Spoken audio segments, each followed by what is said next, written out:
சிவகாசி திருத்தங்கல்ல இருக்கிற குடைவரை கோயிலுங்க, முருகன் கோயிலாம். மேலே முருகன் இருக்கார், மெயின் முருகன். மேலே வேலை நடக்கும். ரொம்ப பழைய காலத்து கோயில், செம பண்ணிகிட்ருக்காங்க. பூசி வேலையெல்லாம் பண்ணி குடைவரைன்னா இதாங்க, மலையை குடஞ்சி கட்டுற கோயில்.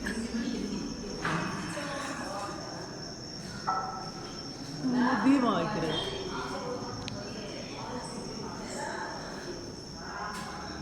சூப்பராக இருக்குங்க. உயரம் கொஞ்சம் கம்மியாக இருக்குது குடைவரை கோயிலில். ஐயோ ரொம்ப அழகாக இருக்குது. செம பண்ணுறாங்க. இந்த எல்லாம் சிமெண்ட் இதெல்லாம் பாருங்கள், இந்த கல்லெல்லாம் அது பூசியிருக்காங்க. இந்த எல்லா இடத்துலையும்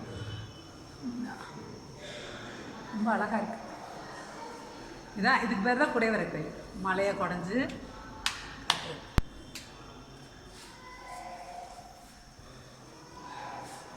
மாடியில் இருக்கார முருகன். ஐயோ செம்மையாக இருக்கு.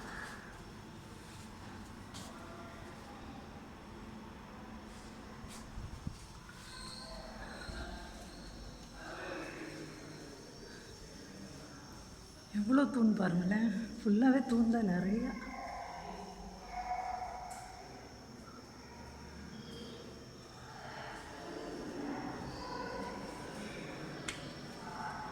நிறைய வேலை நடக்குது. அப்படியே புதுப்பிக்கிறாங்க கோயில்.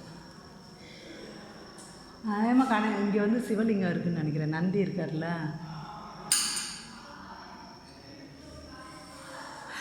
இங்கே ஒரு தெய்வத்தை மூடி வச்சுருக்காங்க. பார்க்குறதுக்கு நடராஜர் மாதிரி இருக்கார்.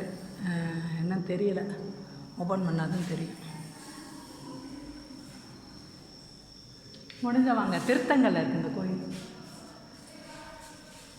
இந்த மீனாட்சி அம்பிகை சமேதம் போட்டுருக்காங்கல்ல, அப்புறம் என்ன சிவன் கோயில் தான் அது.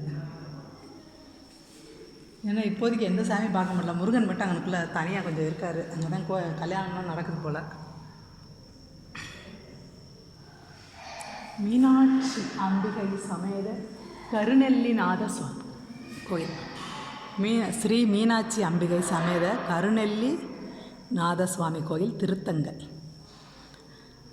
கீழ்த்தலம் மார்பிள் பதித்து கொடுத்த உபேதர் பேராக இருக்குது. 2010 பண்ணியிருக்காங்க.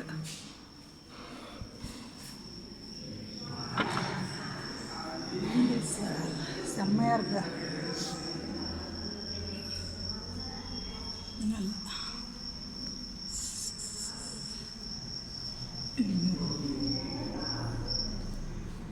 கொடிமரம்லாம் இனிமேல் கொடிமரம் இல்லை.